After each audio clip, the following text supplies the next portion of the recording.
오늘 묵상할 본문은 창세기 45장 16절에서 28절까지입니다. 요셉이 형제들을 만났다는 소식이 즉시 바로에게까지 전해졌다. 이에 바로는 진심으로 기뻐했다. 바로는 요셉의 늙으신 아버지를 애굽으로 초대했다.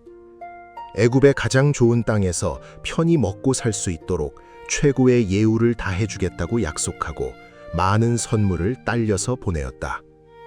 형제들이 가나안으로 돌아와서 아버지 야곱에게 요셉의 소식을 전했다. 요셉이 아직 살아있으며 그것도 애굽이라고 하는 초강대국의 총리가 되어 있다는 가슴 벅찬 소식이었다. 죽은 줄로만 알았던 아들, 오랜 세월 동안 그저 가슴 한켠에 묻어두었던 아들이 아니었던가. 한순간도 잊지 못하며 눈물로 그리워하던 그 아들이 살아있다는 소식에 늙은 야곱은 넋이 나갈 정도였다. 하지만 요셉이 보낸 마차를 보고서야 꿈이 아닌 생시임을 깨달았다. 이에 늙은 야곱은 힘을 얻었고 아들 요셉을 만나기 위해 떠날 채비를 서두른다. 평생을 살아왔던 가나안을 떠나 아들이 있는 애굽으로 가기로 마음의 결단을 한 것이다. 정든 곳을 떠난다는 건 누구에게나 결코 쉬운 일이 아니다. 하지만 야곱처럼 떠나야 할 때가 있다. 내게도 지금이 바로 그런 시점이 아닌가 싶다. 바로나 요셉 같은 미래가 보장된 그러한 초대는 없지만 그럼에도 떠나서 새로운 세상으로의 걸음을 해야 할 때라는 판단에서이다. 그래서 어제의 날짜로 집을 매물로 내놓았다. 어디로든 가서 새로이 정착하여 남은 인생을 살아야 하겠다고 결정을 한 것이다. 나를 향한 하나님의 뜻이 어디에 있는지 정확히 알지도 못한 채 내린 결정이기는 하다. 하여 이런저런 생각들로 인하여 여전히 주저함과 망설임이 마음 한켠에 있는 것도 사실이다. 그래서일까? 오늘 야곱을 향한 바로와 요셉의 초대가 예사롭게 느껴지지 않는다. 바로와 요셉의 초대 이면에 있는 야곱을 향한 하나님의 커다란 구원 계획을 보기 때문이다. 하나님의 선하신 이끄심의 손길을 느끼게 되기 때문이다.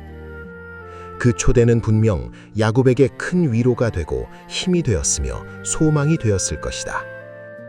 그래서 야곱은 용기를 내어 애굽행을 결정했을 것이다. 여기서 나도 신랏 같은 소망을 가지게 된다. 나를 향한 주님의 선하신 섭리의 이끄심을 기대하게 된다.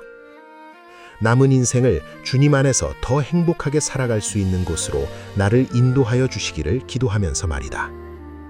이제는 죽어도 한이 없다. 내 아들 요셉이 아직 살아있다니 가고 말고 내가 죽기 전에 그 아이를 보아야지. 28절. 이 장면은 절망과 상실의 끝에서 하나님이 준비하신 놀라운 반전과 회복이 드러나는 순간이다. 하나님은 내 인생 속에서도 때로는 고난과 절망, 위기 뒤에 예상치 못한 복과 회복의 반전을 준비하곤 하셨다. 그 반전의 원동력은 인간의 노력이나 능력이 아니라 하나님의 섭리였다. 야곱의 기운이 소생한 것은 단순한 감정의 회복이 아니었다. 그것은 존재 자체가 다시 살아나는 부활과 같은 사건이었다. 오랜 슬픔과 상실 속에서 사실상 죽어가던 그의 내면이 하나님이 준비하신 초대의 소식을 통하여 다시 생명을 얻게 된 것이다. 절망적인 상황일수록 나는 더욱 하나님 앞에 솔직하고 진실하게 서야 할 것이다. 그리고 과거에 하나님이 내 삶 가운데서 일으키셨던 반전의 순간들을 기억하고 기록해야 할 것이다. 하나님이 베푸셨던 은혜와 회복의 흔적들을 다시 떠올리면서 현재의 절망 앞에서 하나님의 신실하심을 선포해야 할 것이다.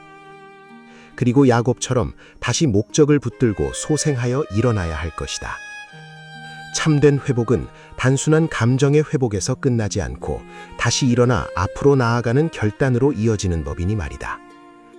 그래서 나도 야곱처럼 하나님의 반전 소식을 담대히 전하는 자로 살아가기를 소망한다.